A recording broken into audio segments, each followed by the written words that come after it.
Hello everyone, and thank you for watching my channel. If you like what I'm doing here, please consider subscribing, liking, and commenting. It would really help the channel out quite a bit. Thank you very much.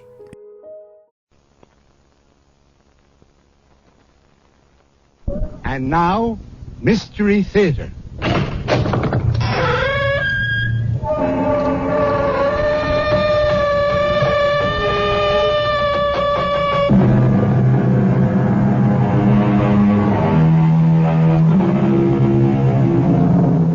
Come in. Welcome. I'm E.G. Marshall. And, as you may suspect, I have a tale to tell. A tale full of sound and terror and signifying... Well, I'll have to leave that to you. And I also ask your indulgence when I personalize this strange riddle, because this story was brought directly to me. Ever since I've been your host on this series, I have the feeling that you expect me to be an expert on the macabre. But I must confess to a sense of surprise when I was buttonholed by a young man the other day who said, "Excuse me, Mr. Marshall, but I have a coffin that I'm sure will interest you." You cannot frighten me. I am not leaving this graveyard until I get to the bottom of this. I warn you, your persistence will be your destruction. I still trust in the Lord. Where's that music coming from? From beyond the grave. Is it Judgment Day? No. Then you talk nonsense. The dead will rise. The Lord will summon his elect to meet him in the clouds. But until that day, the dead remain buried.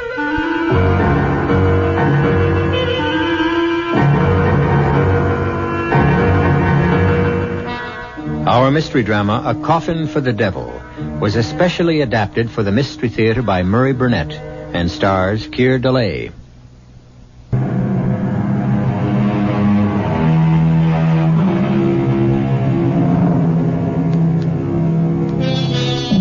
What do you do when a perfect stranger tells you he has a coffin which might interest you? My first instinct was to tell a young man that I wasn't in the market for coffins. But he quickly explained that he wasn't a salesman, but an avid listener to our series, and that he had a macabre story of a strange coffin that had been in his family for generations. I was intrigued. So the next night I found myself in his old suburban house, drinking coffee with his wife Cora and his friend Professor Gerald Barker, and looking at a large wooden box which appeared to me to be a case for a bass fiddle. This box, although you may not believe it, Mr. Marshall, is a coffin. And this letter, which my wife Cora found in the attic, explains how it came in our family and also how it happens that I'm not today a mortician. It was written by my great-grandfather, whose name was also William Spindles, and the letter begins, "I, William Spindles, swear this to be a true and honest account of the strange happenings that befell me when I was employed by Edward Rogers, the undertaker, in the year 1851. The month was December, and Mr. Rogers and his good wife, paying pre-Christmas visits, had left me in charge of the shop. It was a cold night and blowing hard, but my good friend Richard Clay and I were snug enough with a big fire going in the stove. Only for you, William Spindles, would I spend a stormy night like this sitting in an undertaker's parlor. Ah, come on now, Dick. You've kept me company often enough to know that there's no harm in corpses. Well, it's not the corpses that worry me. It's their spirits that may be around. There's no such thing as spirits. Mr. Rogers says that there's no harm in the dead. The harm is in people's minds. Oh, maybe. What's that? Someone's at the door. Come in. Oh, I don't like this. I'll see who it is. Come in, sir. Come in. You'll catch your death of cold standing out there. I'm sorry to disturb you on a night like this, but my need is urgent. I require a coffin. Yes, sir. Did you have a particular type in mind? Very particular. I know exactly what I need. Well, we have a complete stock in the next room. Now, if you'll follow me... No need. You won't have it in stock. We carry the most complete line in the state. That's why I have come here. Well, thank you. Now, if you'll tell me who the coffin is for, I'll be able to help you better. For me. For you? You mean it's for your own your own personal use? Exactly. I can see you're going to be busy, Bill, so I'll run along. Oh, no need to leave, Dick. This gentleman will have to come back tomorrow and see Mr. Rogers, so I cannot return. Well, Mr. Rogers is the proprietor, and I honestly believe you'll be better served if you'll wait for him. I can draw you the way the coffin must be. Here's $50. Will that cover it? But goodbye, Bill. I really must leave. Amy's expecting me. Is the $50 enough? It's not the money I was thinking of. It's the special requirements you mentioned. I'm not sure I can handle them. I said I'd draw it. Do you have paper? I guess so. Here's a pencil. I have my own. Now, the shape must be exactly like this. Just so. But that doesn't look like a coffin at all. It's more like the case for a musical instrument. I know my needs. Oh, never in my life have I seen or heard of a coffin such as you ask for. It must be exactly the way I've drawn it. Very well. Now, it must also have lids and hinges. Hinges? Hinges. You see them? Here, on the drawing. Yes, but you... And a lock on the inside. The inside? And a good quality lock. Secure. Nothing shoddy, you understand? I believe I do. Good. Now, if you have a tape measure, I want you to measure me around. But why? I mean, the drawing is... It's unusual. It's very clear. I want to make sure that you leave enough room for my arms. I really don't know how I'm going to explain this to Mr. Rogers. Show him the drawing. Now, take my measurements. Yes, sir. All right, now leave enough room for your arms. Now, make sure that this is ready by Friday. But that's the day after tomorrow. I must have it. I'm sorry to be so particular, but I've been buried before. And this time, I want to have it my own way.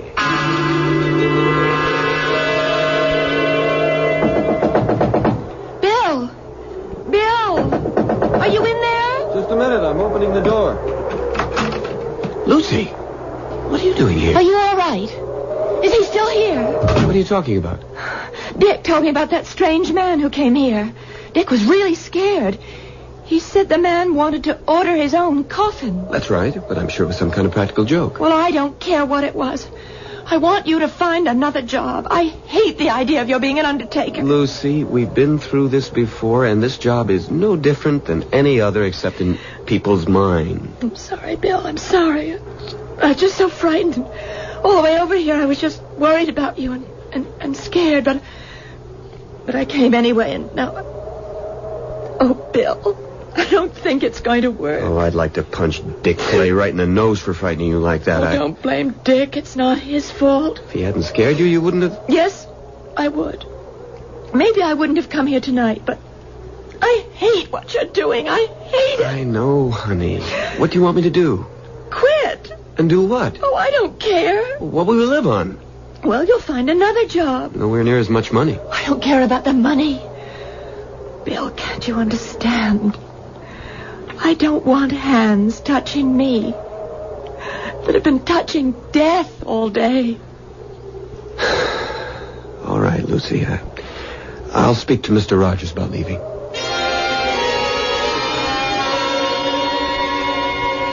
Good morning, Bill. Good morning. Now, what's all this about some excitement you had here last night? Good morning, Mr. Rogers. I guess Dick Clay has been busy gossiping again. I don't know whether it came from Dick or not, but I heard it from the barber. Some ridiculous claptrap about a walking cadaver ordering its own coffin. Well, sir, what happened was unusual. How so? Take a look at this. Hmm? This is a drawing made by the gentleman who ordered this coffin. Remarkable. It looks something like a carrying case for the bass fiddle. Yes, sir, it looks that way to me also. It must be ready tomorrow evening. You're worried about something, aren't you, Bill? Yes, sir. Something to do with this special order? I suppose so, in a way. Mr. Rogers, I'm sorry to tell you that I'm going to have to leave here. What? You mean because of last night? Only partially. It's really because of Lucy. Oh, I suppose she's upset about the idea of marrying a mortician. More than upset. She practically gave me a choice. Either this job or her. I wouldn't worry about that if I were you, Bill. You're not me, and you're not engaged to Lucy. I'm sorry, Bill. It's just that I've been there before. I had the same problem with Mrs. Rogers before we got married. Well, what did you do? Before I answer that, how do you feel about the business? I mean, would you stay on if Lucy would marry you? I think so. Bill, you know I have no son. No one to carry on. I've never said it, but I think you know how I feel about you and what hopes I have that you might be the one to carry on. Until today, I thought you felt the same way. I don't think I can change Lucy's mind. Of course you can't. But you just said that... You can't, but Mrs. Rogers can. Now ask Lucy to talk with her, woman to woman.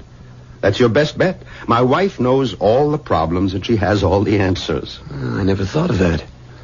All the same, I wish you'd been here last night. It was... Well, the only word I can use to describe what happened is weird. Because he ordered a coffin for himself? That, plus the way he came in, and then the strange shape he insisted on. But most of all, because he appeared to be driven. Almost as if he were compelled to do what he was doing. What he felt or didn't feel isn't important, Bill. What matters is whether you've changed the way you think about death. I don't follow you. You have to see dying for what it is, Bill. Life's ultimate destination. It's nothing to be afraid of. It's just an inescapable fact. In the course of my life, I've met a lot of people, and I'm good at judging them. And up until now, I've thought of you as a no-nonsense, feet-on-the-ground, level-headed young man. But, sir, you didn't see this man. You didn't hear the terrible desperation he had in his I've voice. seen and heard almost everything since I started some 18 years ago. This poor fellow who ordered his coffin from you last night was obviously deranged. No question about it. Deranged. I hope you're right, sir. Of course I'm right. What other conclusion can there be? The one I can't get out of my head. He told me he'd been buried once before. And this time he means to have it his own way. Oh, very good. Very good indeed. You find that amusing? Now I understand everything. That coffin he ordered is nothing but a big fiddle case. A double bass box. And he must be a musician. They're the very devil for playing practical jokes. Don't you see? This is nothing but a practical joke. A joke on whom, sir? How should I know? Some fellow musician. I'm sorry, sir. I just can't believe that. Why not? Why wouldn't he have told me so? Why would he try to scare the daylights out of me and then pay $50? 50 whole dollars besides. Ah, well. I expect we'll have the answer to that tomorrow evening when he comes to get his coffin. That is, if he comes at all. Oh, he'll be here. I'm sure of that. I just pray that we won't be sorry when he comes.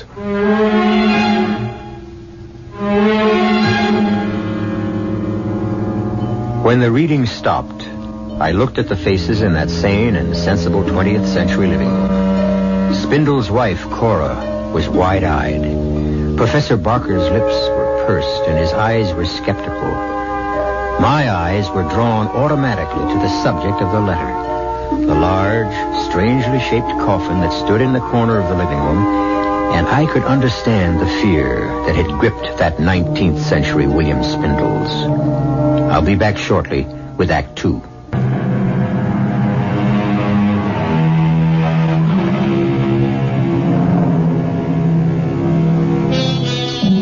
I suppose to the three inalienable rights of life, liberty, and the pursuit of happiness, one could add the right of a man to order his own handmade coffin. Most of us, I believe, would find the thought distasteful, but the feeling that prevailed among us in the living room of William Spindles was one of curiosity. We were all anxious for him to continue reading the letter from his great-great-grandfather. I must confess that my work suffered during that day. My thoughts were not on what I was doing, but on what the evening would bring, and what Mr. Rogers would make of the stranger when he came to call for his coffin. The day passed somehow. Bill, when did this customer of yours say he'd be back? Early in the evening. We'll give him another half hour, and then we'll lock up. That won't help if he wants to pick it up. What does that mean, young man? Someone tampered with the coffin, and we don't know who. We only have Sam's word that the coffin was tampered with. But he's our best workman. Well, like everyone else around here, I'm sure he's been infected with the idea that there's something strange about this order for a coffin in the shape of a bass fiddle. At last. He's arrived. Those raps didn't come from the door. Nonsense. Of course they did. It's cold out there. He wants to come in. I'll prove it to you. I'll open the door. No need. He's letting himself in. Sir? Sir, there's no one at the door. Get hold of yourself, Bill. Must have been a draft that blew the door open. I'll close it myself. Good evening, Mr. Rogers. Is my order ready? Well, good evening, sir. Come in. The box you ordered is ready. Thank you. My dear sir, you really should wear a greatcoat and a muffler in this bitter weather. You'll catch cold. Where's my coffin? Ah, that's it, in the corner. Mm-hmm. Satisfactory? Very satisfactory. Is there a good, secure lock on the inside? You may open the lid and see for yourself. That way you can also test the hinges. The make of the lock is unknown to me. Is it a good one? We never have had a single complaint about any of our coffins. So I'd heard. Now then, where would you like it sent? I'll take it with me. My dear sir, it's much too heavy for one man to carry. I'll manage. Perhaps you have a horse and cart outside. We can help you get it on. That won't be necessary. May I have your name? My name is of no importance. Sir, I'm a reputable undertaker. I must keep my records in order. Any name you choose will do. Come now, sir. I see through your little joke, and I don't disapprove, but you must... Joke? Mr. Rogers, if there's any joke being played here, it's on me. So, I'll take my coffin and be on my way. But, sir, you can't just walk out of here with a... Thanks to you for your efforts, and I wish you gentlemen good night's sleep. Sir, come back. Let him go. For the love of heaven. Let him go, Mr. Rogers. He lifted that box as if it were as light as a feather. Get your coat. What for? To follow him, Bill. Couldn't you see the man is ill? We're the ones who are going to be ill if we follow him. Stop babbling and get into your coat. All right, I'll go with you. I don't want you following that spirit alone, but I tell you, he's not mortal. He is, and he's sick, mentally ill. Hurry. How far do we follow him? As far as he goes. No, sir, I won't, because I believe his destination is hell. There he goes. Around the corner, down Green Tree Lane. Oh, yeah, I see him. Where can he be heading? There are no houses after a block of Green Tree Lane. But there's the cemetery. Didn't I tell you he was deranged? The cemetery gate's locked. Locks never bothered spirits. Then he's no spirit.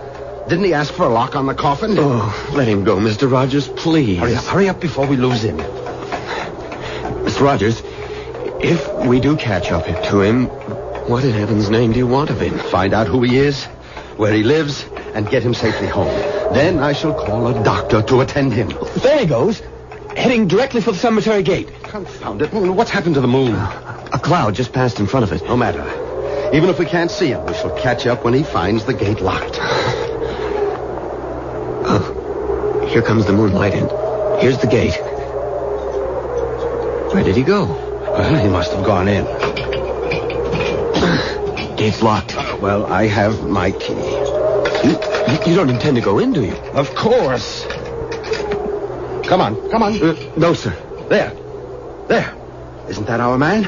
Moving among the trees over there near the Addison Mausoleum? Mr. Rogers, I've had enough of this. I'm going home. And allow that poor soul to do himself some kind of mischief? Sir, that poor soul, as you call him, is a person I want nothing to do with. I don't know whether he's man, ghost, or devil, but whatever he is, and whatever his business is in the cemetery, I want no part of it. Bill, when a man's dead, he's dead.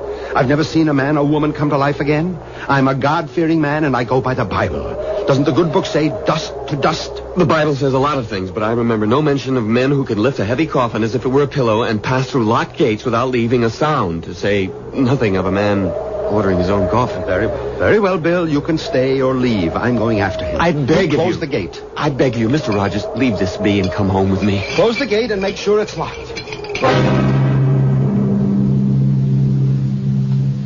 At this point, Bill Spindles stopped reading and put down the letter. My reaction was shared by his wife, Cora, who almost screamed at him. Don't tell me the letter stops there, and we're not going to find out what happened. The reason I stopped is because the story my great-grandfather was telling up to now was his.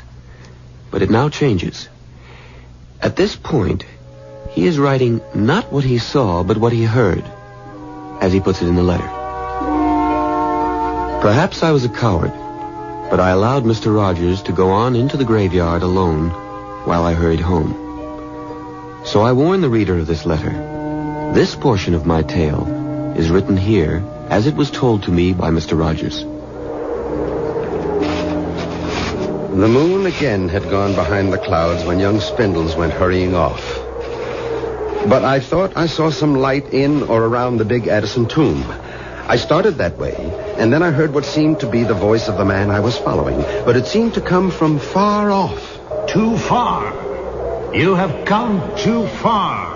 On a useless journey, Edward Rogers. Turn back before it's too late. Where are you, sir? Listen to me. Thrice they tried, and thrice they died. Where are you? What are you doing with your coffin? Leave here, Edward Rogers. Your business with the dead is finished. You don't belong here. And what do you do here? I keep an age-old bargain. With whom? You must leave here. This place is dangerous for you. But not for you? Leave before it's too late. The Lord will protect me. Now let me help you. Don't you understand? You're ill. You need help. So be it, Edward Rogers. You want to join in a dance of death? The consequences will be on your head. Here, I show myself to you. Here I am. See if you can catch me. It was then that I started after him. I could see him almost clearly. He seemed to be heading for the Addison tomb. He was carrying the coffin, and I was certain I could overtake him. But he kept dodging behind headstones. I turned and twisted after him. And then my foot caught. I lost my balance and fell, hitting my head against the tombstone. Dick, wake up, man. Bill, what do you want? Get dressed. You've got to come to the cemetery with me. What? The cemetery? Are you out of your mind? Mr. Rogers went in there after the man who ordered the coffin. He isn't home yet, and Mrs. Rogers is worried. Then take her. Come on, Dick. I'll be with you. I wouldn't care if the whole town was with us. What time is it? 4:00. It will soon be light. Please, Dick, you must. All right. I'll get dressed and I'll go with you, but we'll wait for the dawn. But Mr. Rogers may be in trouble. Bill, whatever has happened has happened. I'll go with you, but not until it's light.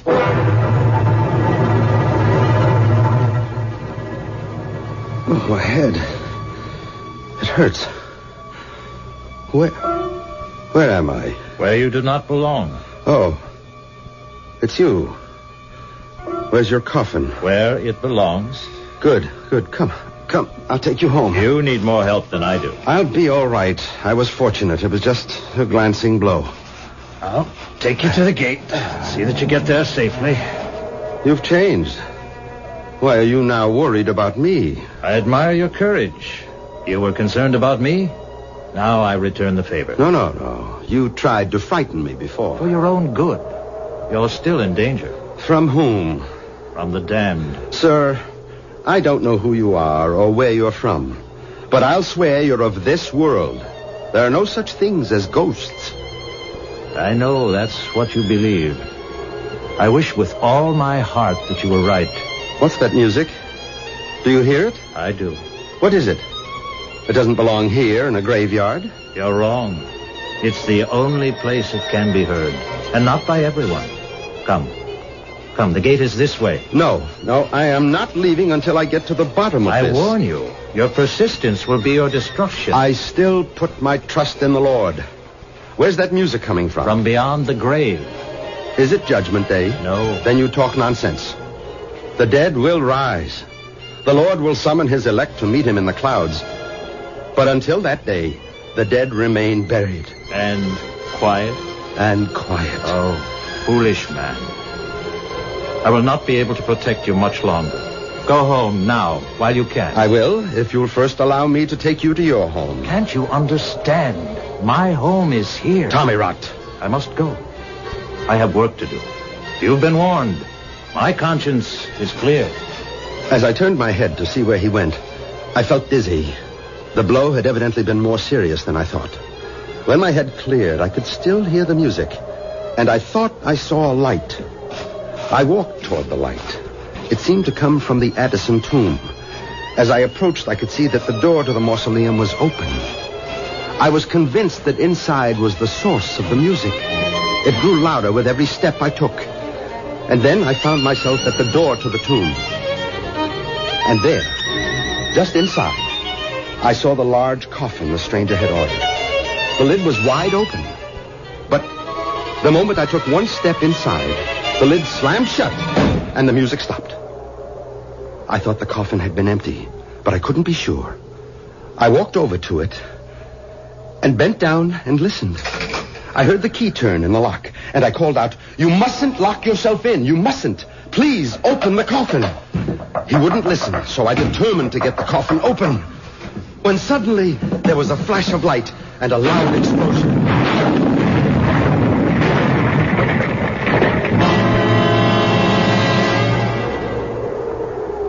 Bill, I can't see anyone in there. Mr. Rogers must have gone home. Can't see the whole cemetery from outside. We'll have to go in. The gate's locked. I have a key. Oh, look, do we really have to go on? It's practically daylight. There's nothing to be afraid of. Oh, I hear you, but I'm still shivering. It's the cold. Come on.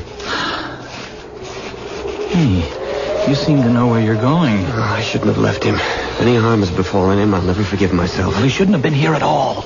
The last I saw of Mr. Rogers, he was heading for the Addison tomb. I have a feeling that if we find him at all, that's where he'll be. There's the tomb now. Oh, the door's open. Should it be? We'll find out. Wait. Suppose there's something in that tomb that waited for Mr. Rogers, and now it's waiting for us. If you don't want to come in, you can wait here, but I'm going into that tomb. All right, I'll come with you.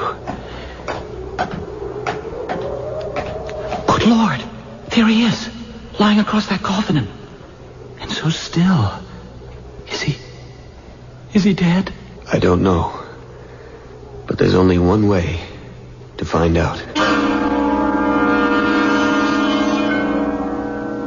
I can offer no explanation, but I can tell you that the words of a letter written more than 100 years ago had cast a spell over all of us. A spell that had transported us back to a small 19th century graveyard. I'll be back in a moment with the strange end to this strange tale.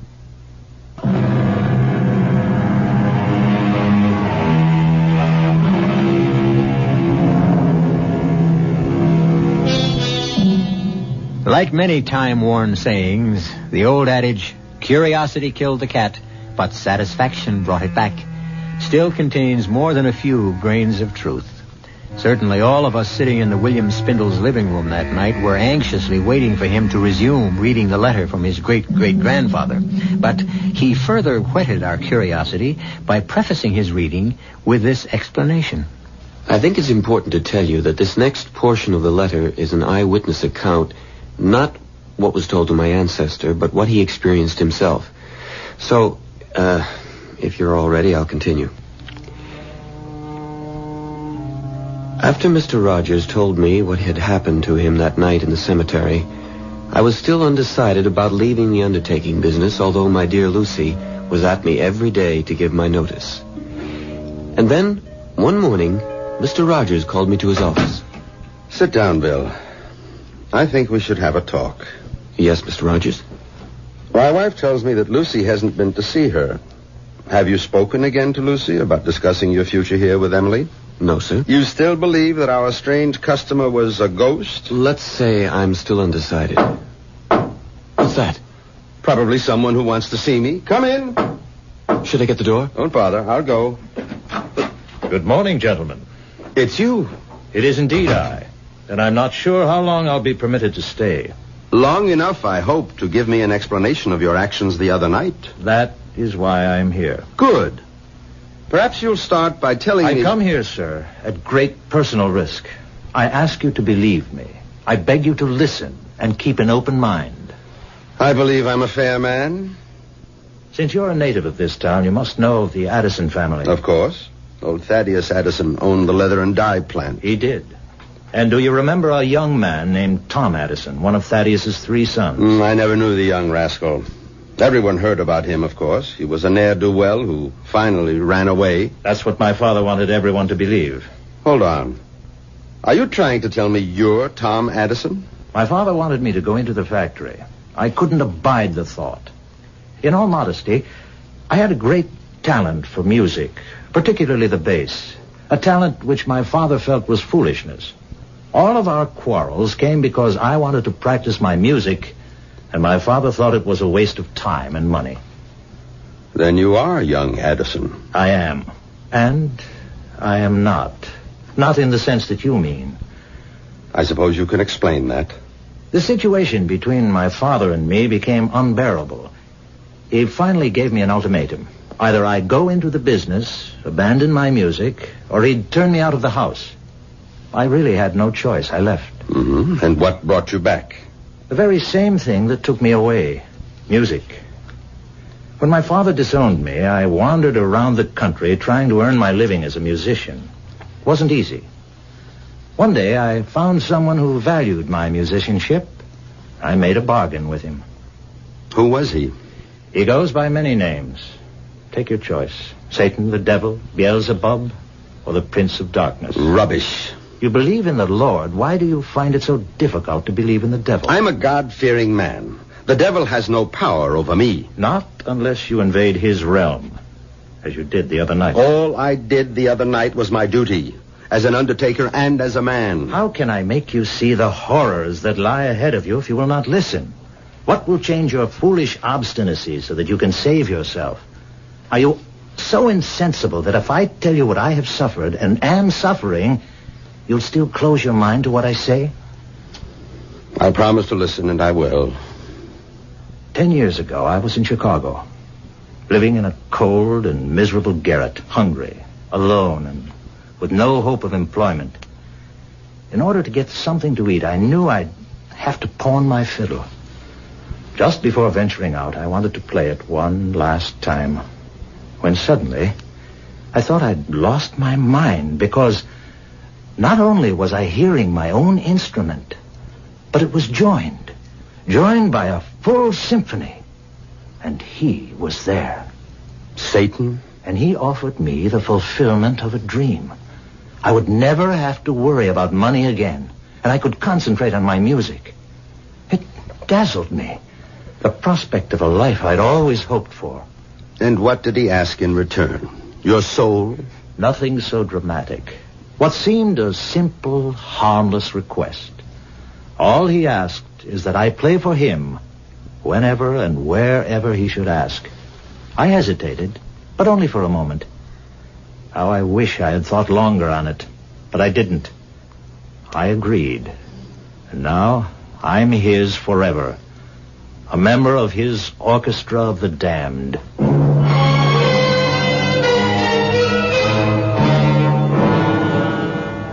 And the letter closes as follows.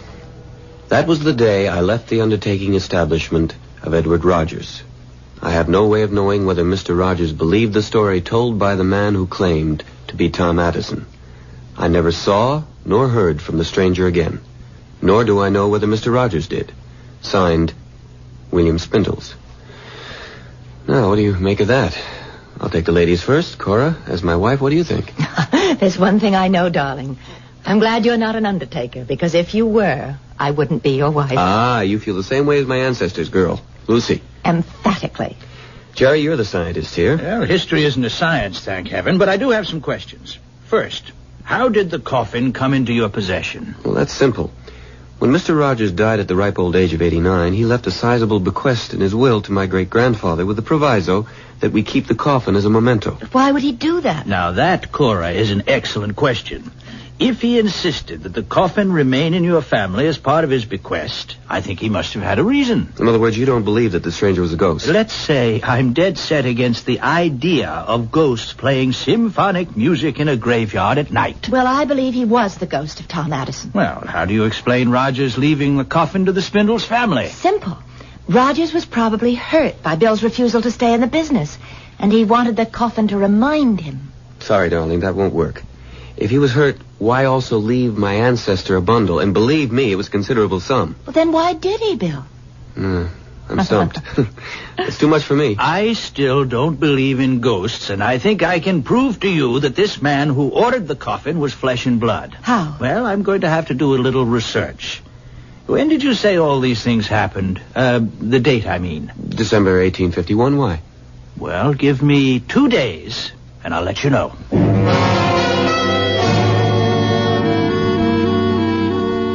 All right. I have solved the mystery of our peculiarly shaped coffin. Good. How? I kept asking myself, why did this man go to all the trouble of ordering a coffin, which, to say the least, was strange, and also behave as if he wanted everyone to believe he was a ghost? But have you forgotten Mr. Rogers' belief that he was crazy? I mean, wouldn't that account for all his behavior? Yes, that would, but I preferred to think of this fellow as a con man. You see? A really great con man who successfully conned your grandfather but had more difficulty with the undertaker. Why? Precisely. Why? Now, that's where this newspaper article comes in. Here, I made a copy at the library. Let me read it to you. The headline, Wells Fargo payroll stolen. Then it goes on. Yesterday, the largest robbery in the history of the Wells Fargo Company was successfully perpetrated by 3 masked men who boarded the westbound Lackawanna Limited, entered the baggage car, and made off with more than $40,000 in $10, $20, and $50 bills. So, it goes into more detail, but there you have it. There you have it. You've lost me. Now, don't you see? The robbers needed a safe place to hide the money.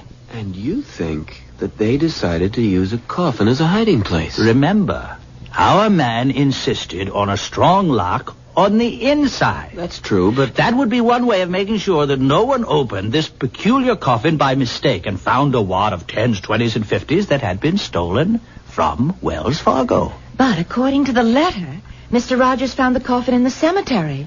And it was open, and there was nothing in there. That's right. Rogers followed the stranger right from the funeral parlor to the cemetery. He wouldn't have had time to stash the loot in there. I think it's interesting, but rather far-fetched. Is it? Look how everything fits. All that uproar in the cemetery. All the warnings to Rogers telling him to keep away. Why? I'm sorry. You're so convinced your theory is right, you're not thinking straight. Once your man knows Rogers was going to interfere, he'd never have taken the chance of hiding anything there. Well, he may have had no choice. What do you mean? The money may have already been there. Look, have you forgotten that your grandfather's letter said that the workmen believed the coffin had been tampered with? Oh, Jerry, you're riding a hobby horse. Oh. You have a theory, and you're just going to see that everything fits. And you're not going to look at anything that doesn't. Now, wait a minute. What have I left out? Well, lots of things. Now, one. How in the world did our stranger lift this coffin and carry it off under his arm? Perhaps he didn't. You mean you think Bill's grandfather made that part up? Well, let's leave that. Anything else? Well, lots. What about everything that happened to Mr. Rogers in the cemetery? The music, the open coffin. What's your explanation for that? Well, we know that Rogers fell down and hit his head. Oh, come off it, Jer. You're not going to try to tell us that he imagined those things as a result of hitting his head. Well, it's possible. Maybe, I don't but... believe it. The other explanation, which you refuse even to think about, Jerry, is that he was a ghost and that Mr. Rogers reported everything faithfully.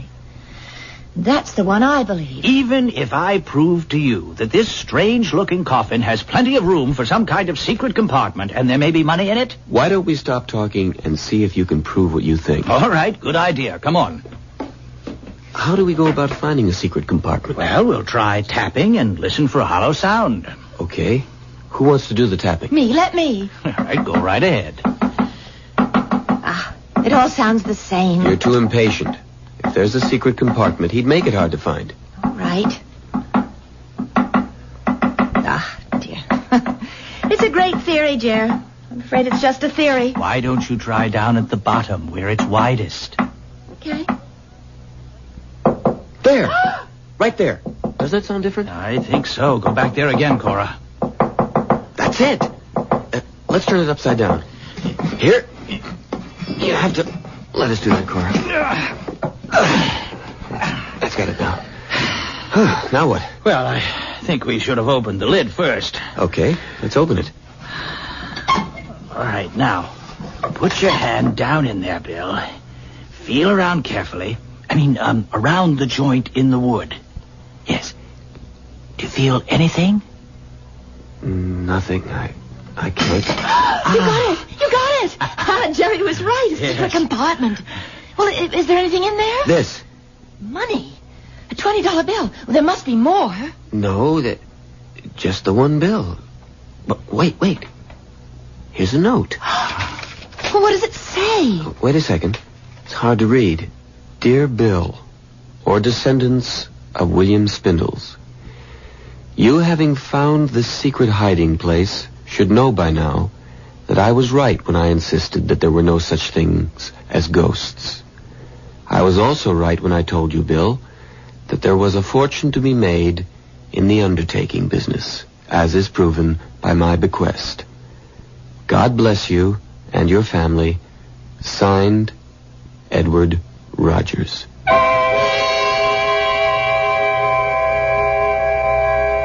What do you do when you discover that the fortune you expected turns out to be a single $20 bill? Well, if you're William Spindles, you advance the idea that Edward Rogers had indeed found the Wells Fargo loot in the coffin and taken all of it except the one bill. Is there another explanation? I think so, and I'll be back with it in just a moment.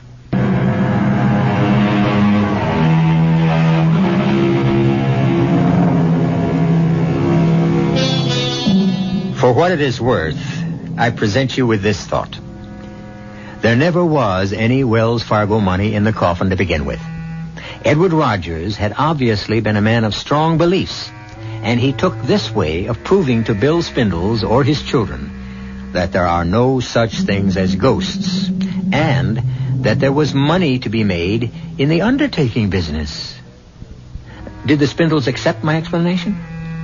I really don't know. How about you? Our cast included Keir DeLay, Marion Seldes, William Redfield, Peter Collins, and Nat Polan. The entire production was under the direction of Hyman Brown. WCCO Radio, Las Vegas for 3 days and 3 nights.